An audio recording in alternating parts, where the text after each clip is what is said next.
good. Thank you for joining us for the 7 Habits for Effective Farmers webinar series, Evaluating Financial Health. We're glad to have Iris Q from UT Extension joining us as today's instructor. And we greatly appreciate the support that's provided by the USDA National Institute of Food and Agriculture and the Southern Risk Management Education Center to help make this series possible. To help report the impact of this webinar to these agencies, I'll ask you to complete a very brief online evaluation of the session at the end. The link to the evaluation was included in the email with the link to join the session, and I'll post it in the chat box for you at the end of the session. And even if you've completed this evaluation after a previous session, we need you to complete the evaluation each time after the session. Just a few housekeeping items. Please leave your microphones on mute and your video off during the session. And if you haven't already, if you would locate the chat box and please type your name and location into the box to help me record attendance. You may use the chat box at any time during the session to submit a question. I'll be monitoring the chat box during the presentation and periodically updating Iris with your comments or questions. I'm recording the session and plan to post it online in the event you would like to view it again or share it with someone else. And now, Iris, if you'll change to the second slide.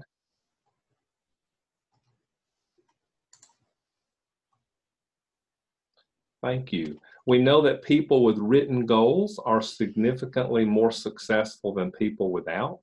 So I want to encourage you to jot some goals down about how you can use this information during the session.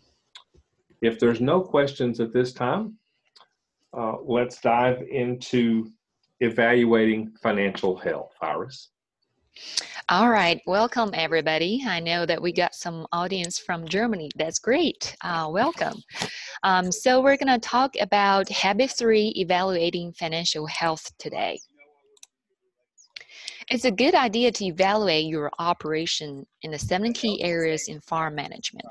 And to be able to succeed as a farm enterprise, half of the equation is production skills. And many of our farmers excelled in production and find passion in farming.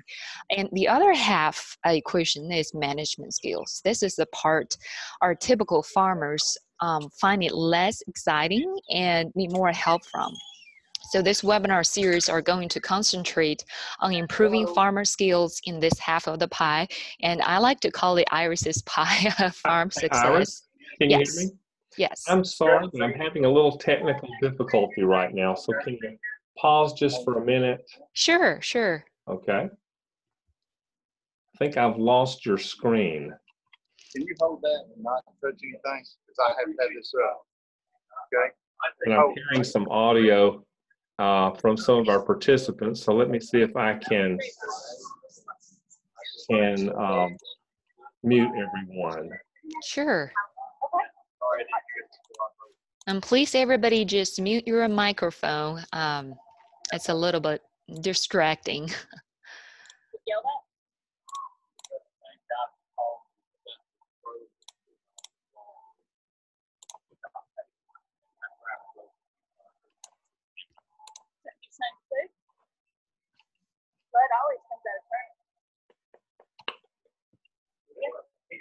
I'm unable to figure out where that's coming from right now. Oh, okay. Let me just see. I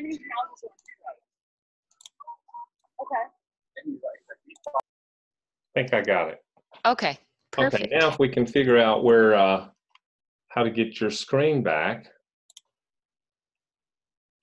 because for some reason I have lost your screen. Okay, I can stop share right now and share it again. Let's do that. Try Great that. idea. All right.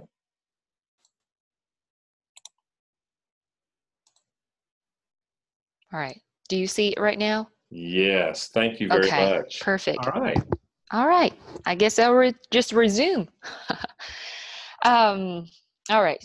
So we're going to talk about how to evaluate financial health of your farm business today.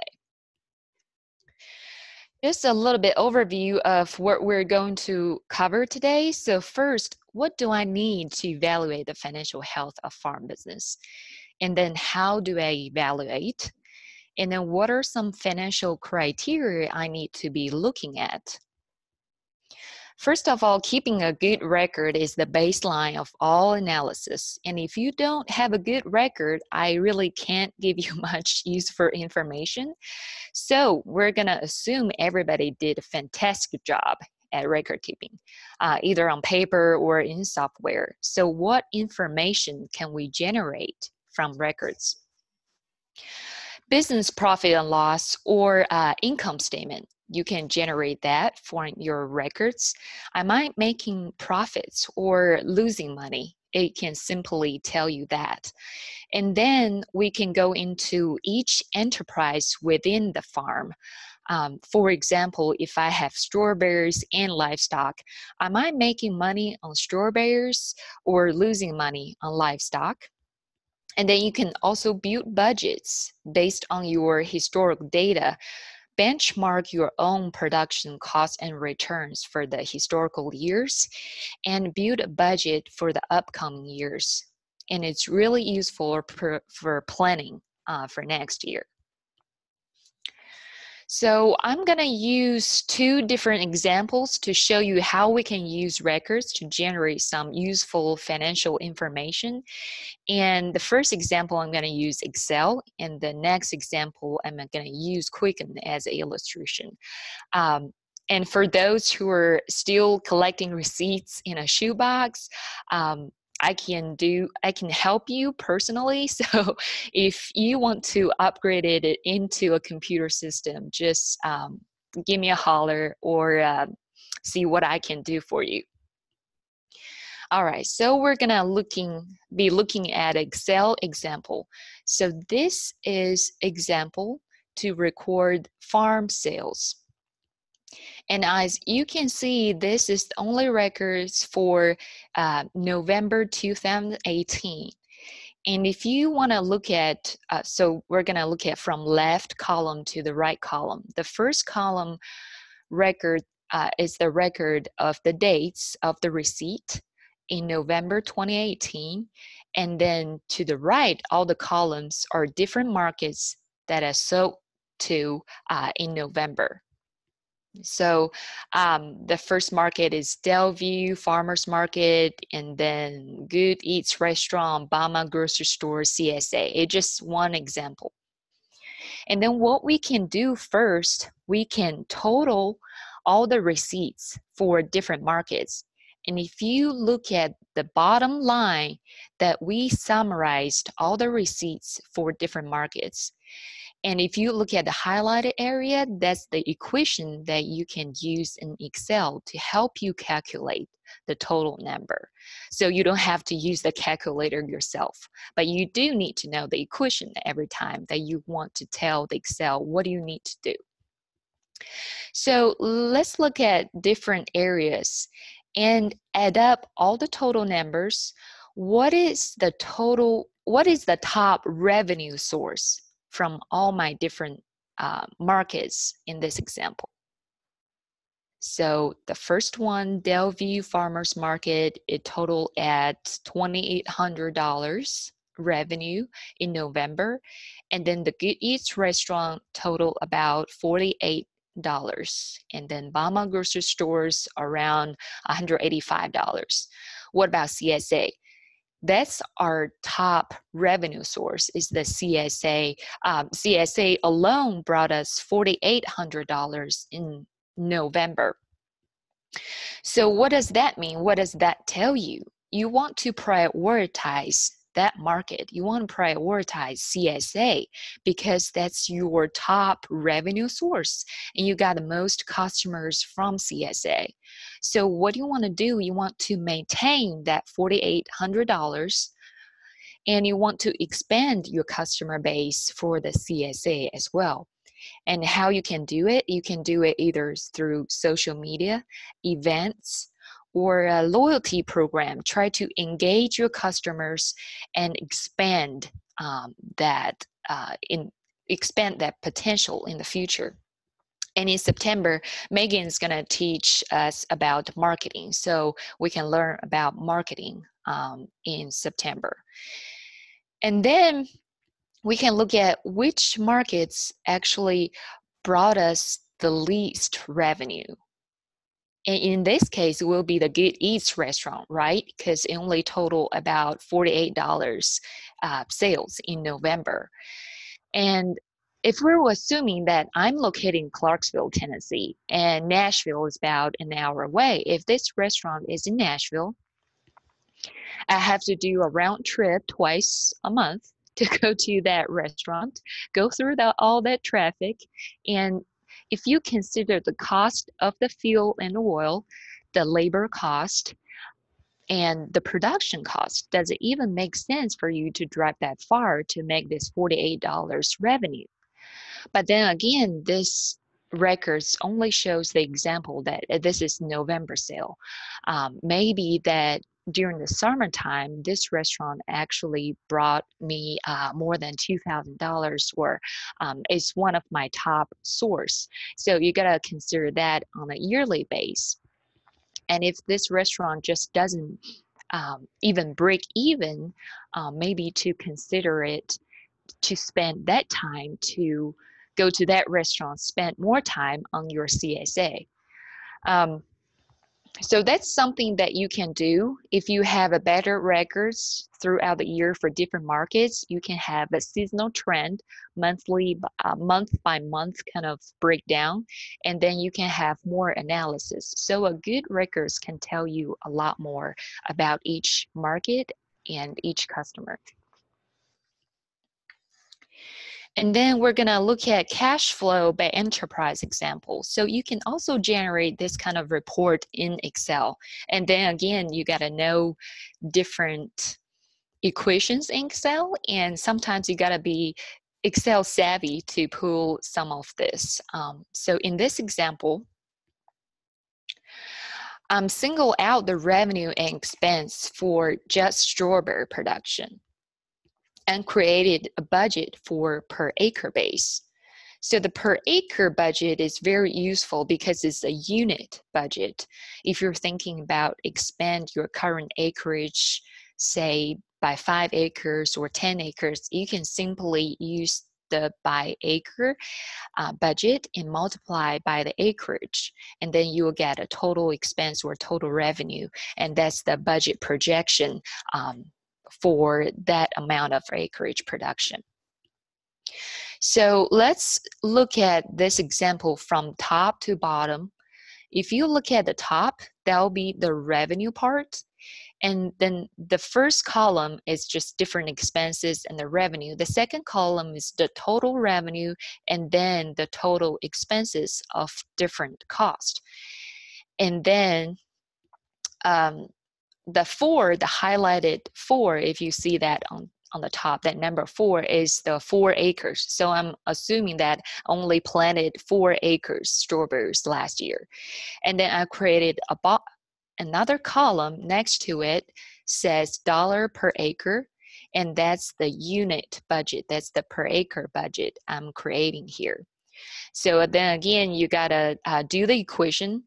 So the equation here is equal to the total revenue divided by the acreage 4, and then give us about $18,750 revenue per acre. And then the same equation is applied for every expense, the chemicals, fertilizer, the equations apply to all of that, and then give us a total expense at $17,710, and then our net return per acre is around $1,000. So then we're looking at how can we use this information. First of all, for next year, I would like to say, well, I either want to maintain this net profit, or I like to try to expand the dollar amount I can put in my own pocket. So what I can look at here is, first of all, look at the revenue. Right now, my revenue per acre is $18,750. What about, I can think of ways like marketing or all kinds of different events to increase that revenue by 10%. Sounds pretty achievable. And 10% of revenue will be about $2,000. And then you add that up with the net return. It almost tripled your net return on that. We're not including marketing costs and all that, but then it almost tripled. It's 180% change on your profit. That's a big impact by just increasing your 10% revenue. And then you look at all the expenses. What are the top 3 expenses for strawberry production in this case?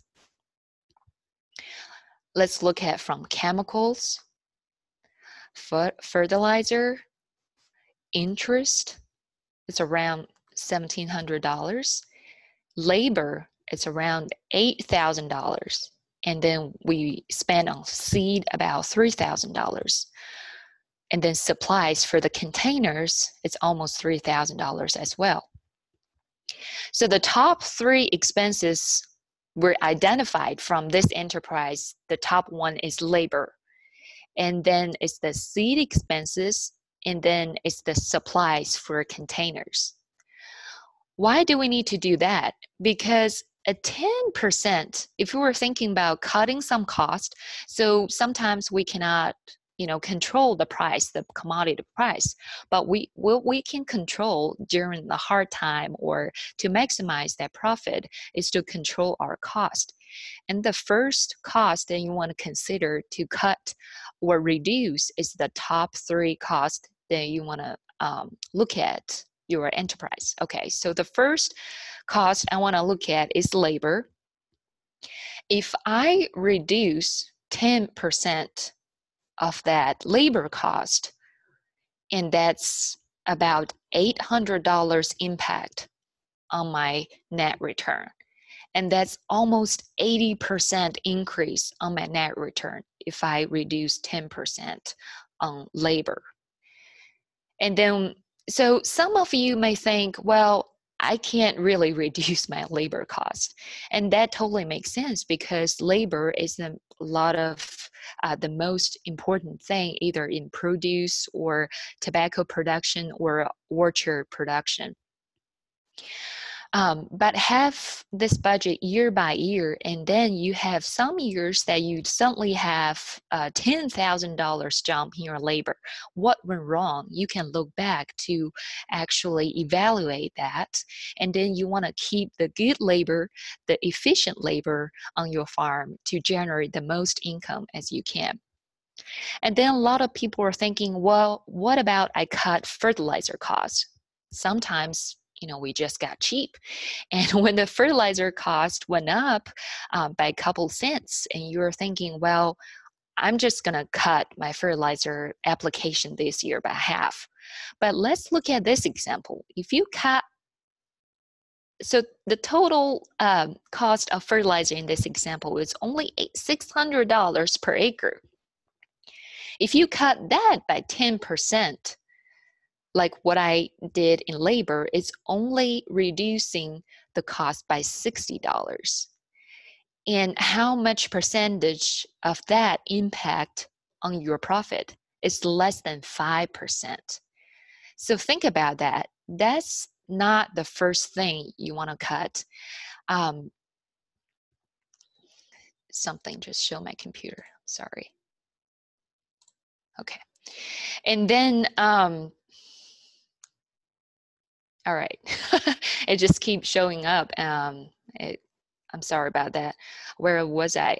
Okay, so when you have something like this and you're thinking about how can I improve, you don't want to cut your fertilizer. Basically, that's what I mean.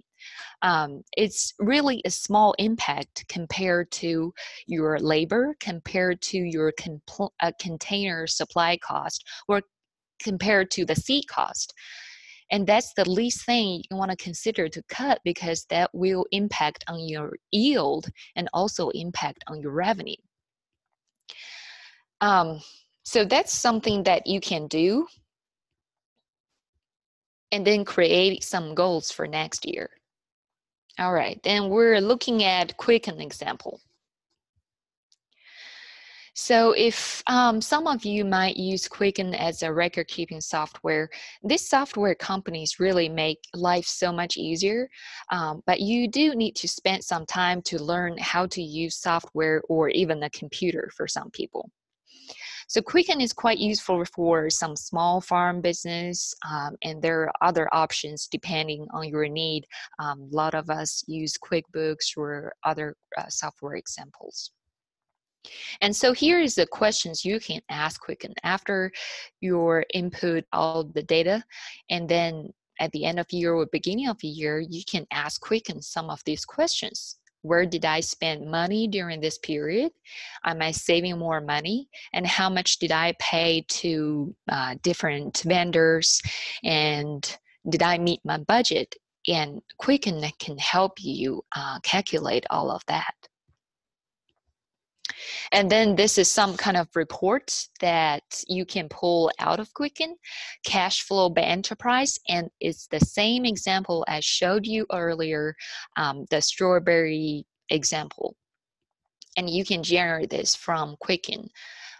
In this example, I sell beef, I sell jam, and I sell strawberries.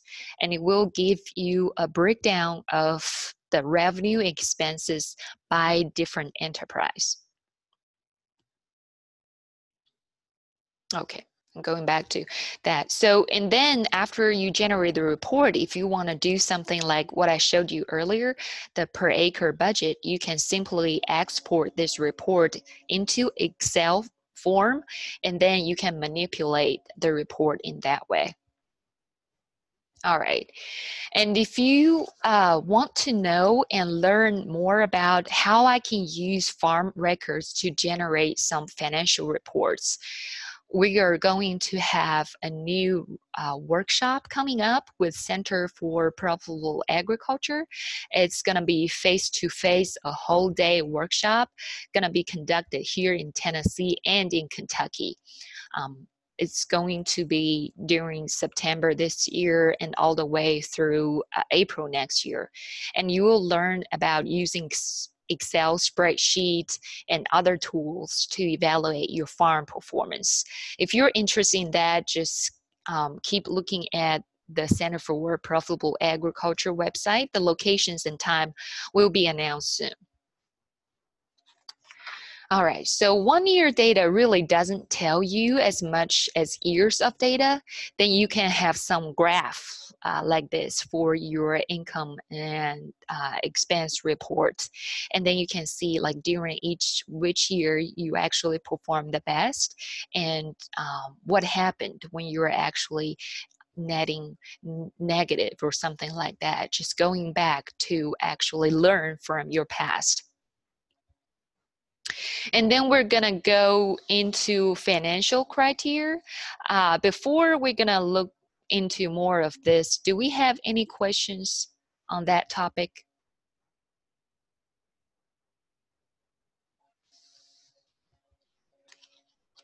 Okay, I guess that's a no. All right. Can you hear me, Iris? Yes, I can hear you. We had one comment. Okay. Someone said they were growing hemp this year and that they lost a ton with their seedlings, that they planted 3,500 seeds and they only have about 700 plants viable right now. So just confirming what you said about labor and seed cultivation being two of their highest expenses this year. Yes, very good. And thanks for sharing that. And a lot of the hemp growers gonna probably run into that issue, you know, with one of those niche market or new commodities that's everybody's learning. So I would say just invest little and invest the money that you are not free to lose. And then just learn by that. Maybe in the future, you have a long-term goal that you're going to profit someday. So good luck to you. We're going to continue on our financial criteria. And we're going to talk a lot in this section using financial terms. It might get confusing for some of you that don't have financial background. I'm going to try to be simple as possible. And if you need any help, just give me a holler, and I can help you after the session. Okay, so the four main criteria to evaluate for any business that looking for improving its current efficiency, expanding its scale, or passing it on to the next generation. We're looking at profitability, liquidity, solvency, and financial efficiency. So what type of records do I need to prepare to generate this kind of financial measures? First, we will need a balance sheet. Balance sheet or net worth statements shows the net worth by adding up all of our assets, what we own, and subtracting all our debts, what we owe to the bank. This is typically done at the end and the beginning of the year. Balance sheet help us keep track and measure our financial progress. And why do I need to construct a balance sheet? It can help us track all farm and non-farm assets, debt payments, and loan receipts. It can also help you or the lenders to evaluate your debt repayment ability and planning credit.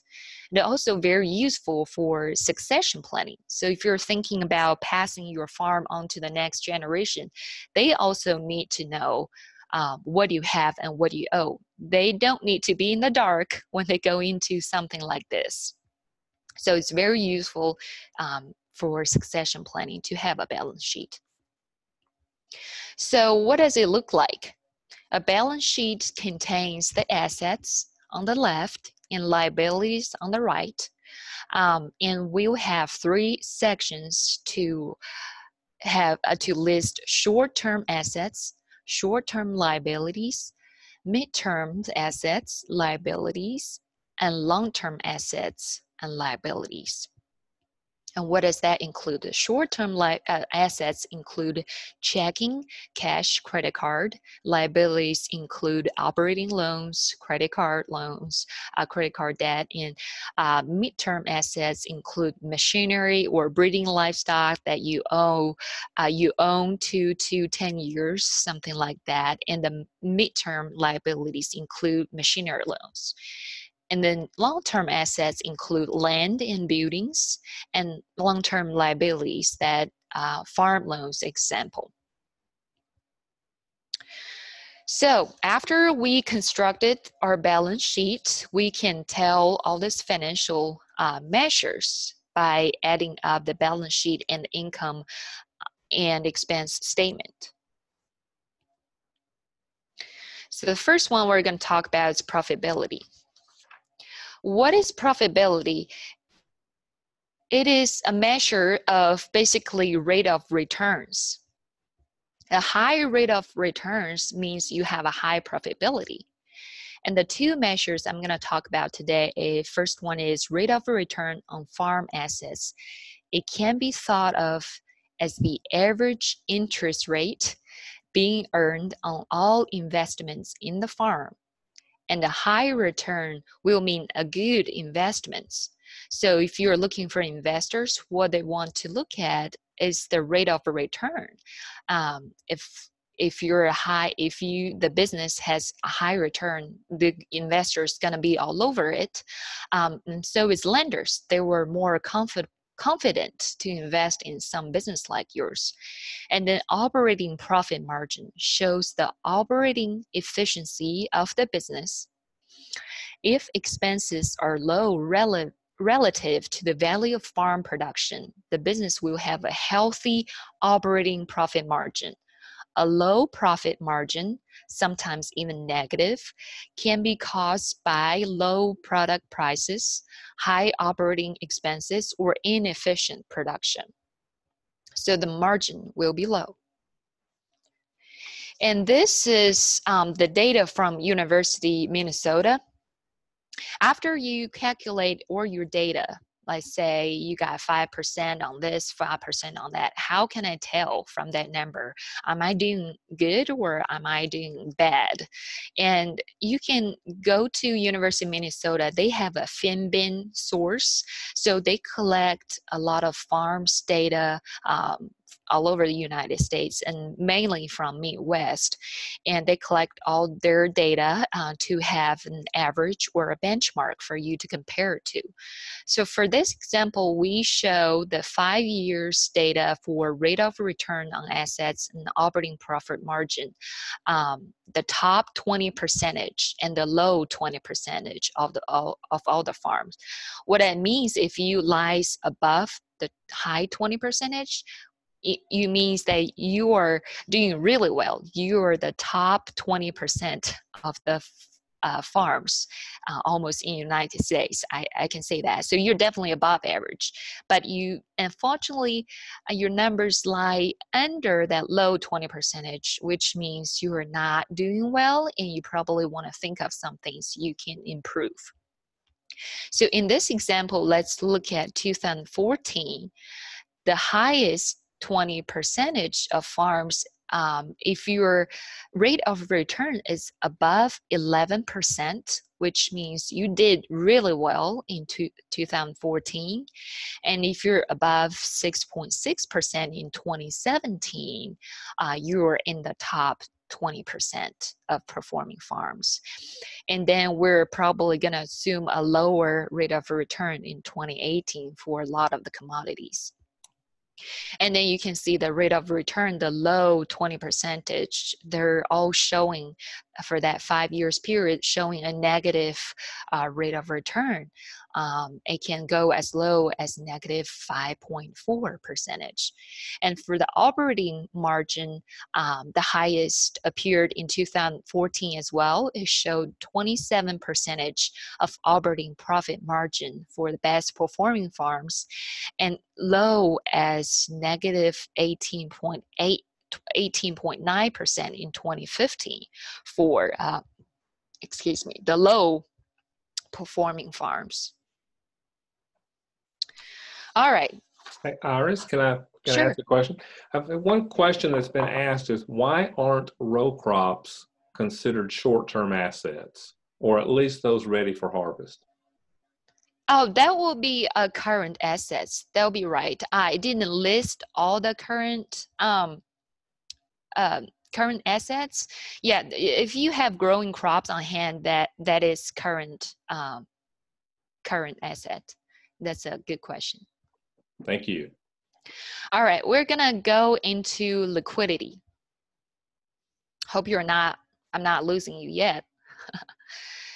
So I guess I can illustrate liquidity using examples. I was just thinking, not sure how many of you actually saw the TV show 2.5 Men.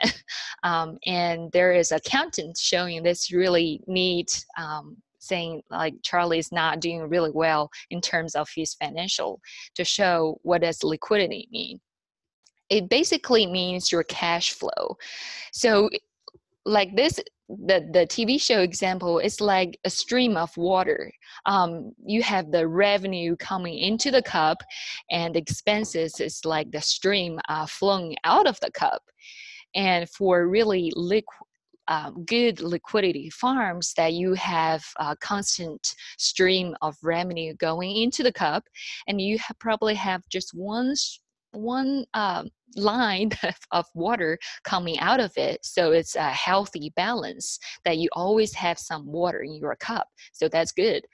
But if you have a really poor performing farm, and then you have really low stream of revenue, and sometimes it even stops, and then have a bunch of holes under the cup, and you don't hold any water in your cup, that basically means a poor liquid situation. I really liked that example. I laughed so hard when I saw that episode. But basically means when you have a poor liquidity, you're going to always chasing your payment. There's always time that you can pay off even your interest. So we definitely don't want that to happen. Cash is really important to run any business. So we're going to talk about 3 different measures in liquidity. The first is the current ratio, measures the extent to which current farm assets, if sold tomorrow, would pay off the current farm liabilities. So it's the measure, compare your current farm assets to your current farm liabilities. And then working capital. What is working capital? It tells us the operating capital available in the short term from within the business. Basically, it's cash on hand. And then working capital to gross revenue. So how much working capital or how much cash I need to have on hand at all time to ensure the cash flow, or how much water I have in my cup at all time to make sure that it flows right. You need to compare your working capital to your gross revenue. Basically, it measures the operating capital available against the size of the business. Obviously, if you have more heads of cattle, you probably need more working capital because you got to make sure that working capital per head is what you need to run your cattle herd. You can do working capital per acre, working capital per animal, and at any point of the operation, like I said, you need to maintain a minimal level of cash on hand to assure the normal flow of the business. And then this is the comparison of the what I talked about earlier, the top 20% performing farm versus the low 20% of all the farms. And for the current ratio, in 2013, that we have as high as 2.8% current ratio, and a low in the lowest appear that in 2017, the current ratio is 1.1%. And what does that mean when you hit just one? Let me think about this real quick. Okay, so this is not actually percentage, it's a ratio, I'm sorry. So it's 2.8 in 2013 and 1.1 in 2017. And what does that mean is like if you have a current ratio at 1, which means that you have the same current assets, your current assets equals to your current liability. So what do you owe short term is what do you own short term equals to exactly the same amount what do you owe short term. And then capital, working capital to gross revenue, we see that here that in 2013 it shows as high as 46%, and then in 2017 the lowest shows only 8% of working capital to gross revenue. So that means if you have a lower working capital to gross revenue ratio than 8, that you are actually you're within the low performing 20% of farm here in the United States. All right. Now we're gonna go into solvency. I know I'm going really fast here, probably lost some of you, but just let me know if you have any questions. So what is solvency? It's basically at any point, if you consider selling your farm, that farm assets can cover your debt. Will you be debt free? Something like that.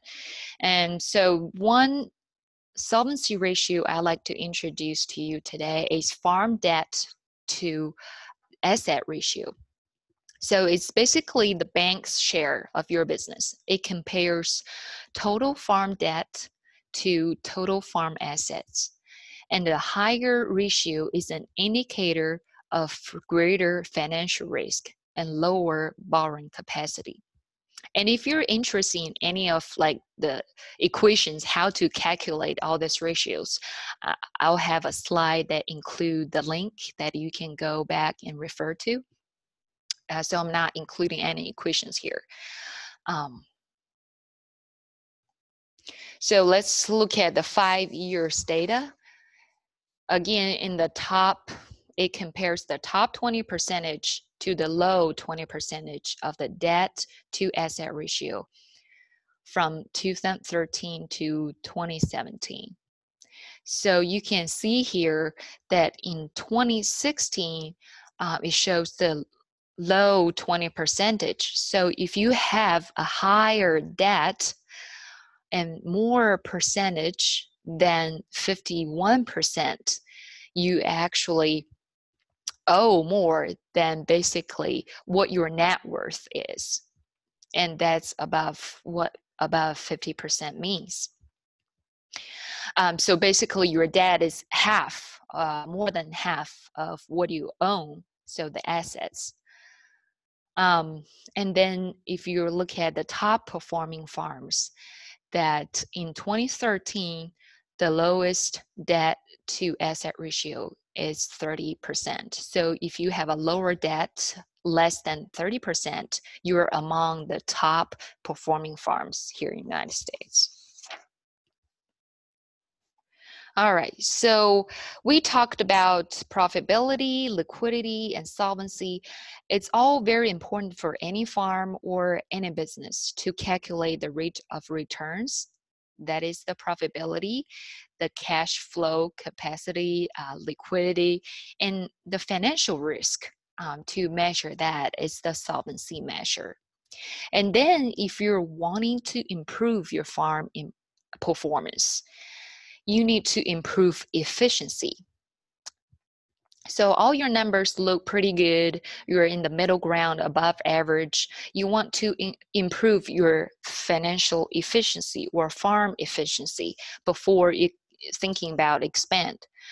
So one example to think about, a lot of farms like the hemp example, a lot of farms that not doing well thinking about going into hemp. That's a high risk commodity. If I'm that farmer that I would like to improve my farm efficiency right now, then going into something even higher risk, try to think of ways to improve your current situation, then step into something even more dangerous. That's what I mean. All right, so what are some financial efficiency measures? First, asset turnover ratio. It measures the efficiency in using your capital. You could think of this as a capital productivity, generating a high level of production with a low level of capital investment will give a high asset turnover rate. And one example will be thinking of market gardeners, market gardening type of operation. They usually have a high asset turnover ratio because a lot of the equipment they use is very minimum equipment, and the production is very high intensive in a smaller acreage. And then you compare that to row crop. If you have 1,000 acres row crop with big combines and big machineries, the turnover ratio might be lower for that type of commodity operation compared to market gardeners. And then another efficiency you want to look at is revenue per full-time labor ratio. So it measures labor efficiency. This is extremely helpful for labor-intensive operations like value-added operation like most of you all. It evaluate the dollar generated per head or per employee. And when you have a high ratio for that, so congratulations, you have really efficient labor on staff, and that's really important for any business. And then if you compare year after year, if you have like a high, you want to keep the highest performance labor, whether it's engaging them more into your farm business or have even some farm shares or share of revenue, whatever. Keep the best performing employee on hand. It's really important. Don't treat them bad because they are the resource to generate more revenue, more income for you. Let's see. So those type of labor-intensive enterprise include dairy, tobacco, vegetable, and fruits. So main thing is just to have a high efficient employee and think of ways to keep them working for you. Sounds like common sense, but sometimes it's really hard to do. All right. So if you're thinking about, all right, so I'm interested to know all these financial ratios of my farm business, how I can compare, what is the benchmark, and how do I know that what does like 3% mean? So this is a farm finance scorecard that produced by University of Minnesota as well. So you can compare your current ratio. For example, you have a 5% current ratio. You're going to be in the strong green area. And then if you're in the yellow area, which means you're safe. And if you're in the vulnerable stage, which your number is going to be as low as 1.3, and then you're going to be in the red zone. Which means you probably need to think of ways to either change on the farm or talk to some financial professionals, because that is a red alert for your farm finance. The farm might burn out within some time. So definitely think of ways to improve that and constantly thinking about improve your farm performance to the green zone, so the top 20% of the farm. And then you can see at the bottom, I listed the link where you can download this information so that you can compare your numbers. And then what is most important is what do you do next or differently next year for your production. That is the key to improve your financial health. If you already spend all of this time to do all this crazy analysis and you are not doing anything any differently next year, then it's just a waste of time. You need to think of ways to improve and have goals to achieve this year. And that will be definitely worth the time to do the analysis. All right, and then I said set goals and prioritize your activities. What is something that you need to do urgent and has a high value to it? So that's something you need to do right away. For example, like improve your marketing. Improve marketing, improve your revenue, and that's high value and it's also urgent to do it. And what about improving yields? Something like you need to do a long term has a high value to improve your soil structure, things like that. You can put it under like high value but not urgent. It's a constant task. You can do it slowly. And something like reducing fertilizer cost, things like that might be just a time waster. Or it's just lower value to consider. So after all of this, what if I hate math or numbers? What should I do? I can't do all this analysis. Just hearing me talking about math already make you having a headache or something like that. That's what we're here for, the Manage program with the University of Tennessee Extension. So I'm part of the managed program, and what does it offer? It offers you the whole farm planning, record keeping, budgeting, risk management, and goal setting. We can help you to do all this crazy financial analysis using your current records. And if you don't have a good records, we can also go over to your place to have a face-to-face meeting to help you improve your record keeping system. And this is a map for all the area farm management specialists here in Tennessee. And as you can see, there are 9 of us and 1 position is vacant. So any of you interested, go ahead to apply. That will be in West Tennessee. And then you see that my area is in green area. So I'm based in Montgomery County, but I also cover 11 counties in total, from Henry to Benton to Humphreys, Dixon, and Sumner County, also Davidson County. So if you need any help in those areas, just give me a call. But if you in other areas of Tennessee, just contact this area farm management specialist in other areas. And this is their contact information. And the objective of our program is to work with you all, work with the farm families to help them, to help you evaluate your financial situation and make better informed decisions in the future. And like I said, we're just going to do one-on-one farm visit and provide your financial information, production information, and describe what you want to do as alternative. And then we can look at the alternatives on paper, see how that fit into your current financial situation. Do you even have the capacity to even borrow more money, for example, things like that. And I can also help you set family financial goals, help you go through succession planning, such as that. And then I can help you to create something crazy like this. So if you work with us year after year, we're going to help you to track your farm like this.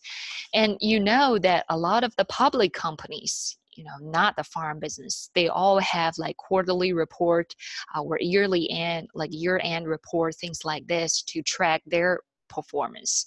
And the investors want to know. And we want to know too, as farm business. We want to know when we were doing good, what do we would do that year to make it good? And during which year we actually perform not as well, in how we can learn from the history and evolve and improve our farm business. And all the financial personal information remains confidential with me, and the service is also free. So if you don't have a personal financial analysis working with you, and just give us a call. It's all free and confidential. It's super helpful to evaluate and to have that help. All right, so we actually made it on time. Do we have any questions? Yes, we've got one. One of the last slides that you put up there. What happened in 2009? This slide right here? Yeah. What happened in 2009? So that's rate of returns. I guess that's what you're talking about. It's really low that year. That's a good question. In 2009, I'm not sure if there's any significant financial event went on that year. That could be just the low commodity price. That would be my first guess. Hal, do you know anything about that? Yeah, I'm trying to think. Okay, so this is from the FinBin database. So this is farms probably primarily in the Midwest, I'm assuming. Mm-hmm. Dairy farms are certainly going to be a big component of that. Also row crop farms. I'm guessing that was a very low commodity price year. Right. Right. And if you look at that, probably just simply because like the years before, farmers are doing such a great job. And later on, the commodity price probably went up during those years. Yeah. And then that year just suddenly dropped for some reason. And then if you look at recent years, like since the 13 to 18, we're lower than 2009 even. So now our row crop or dairy, we're experiencing really low commodity price compares to the high those years when we have good times. And this is something that I tell our farmers too. If you're operating like in the good years, like you do in the bad years, you're gonna do a fantastic job. So that's something else. Good question. Yeah. There's also a comment here. Could you bring the contact information for the program coordinators back? I assume that's the managed specialist that they were talking about. Sure. There you go. And I will post this presentation after our session today. So if you're interested in knowing which one specialist is in your area, and then this map will be available on the UT Extension website. You can Google search Manage Program, University of Tennessee Extension, and it should give you this map. And then you just click on the county where you're at, and then it will just show the Managed Specialist contact information right away. Good. There's another comment or question here. Right. Where are there some agritourism in Tennessee, and is it profitable? That's from Becky Jones. Becky, if you will email me your question, I'll be glad to look up some data on that for you and visit with you about that. My email address is hal.pepper@utk.edu. I'll type that in just so you have that in the chat box.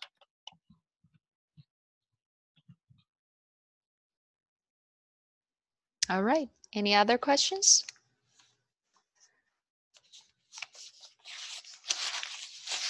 I don't see any others. Thank you so much, Iris, for sharing this important information with us. We hope that everyone will join us next month when we learn about production risk management. And we appreciate you being with us. Once again, we want to remind you to complete the brief online evaluation at http://tiny.utk.edu/7habits-eval. So that's in the chat box, so you have that. All right. Thank you.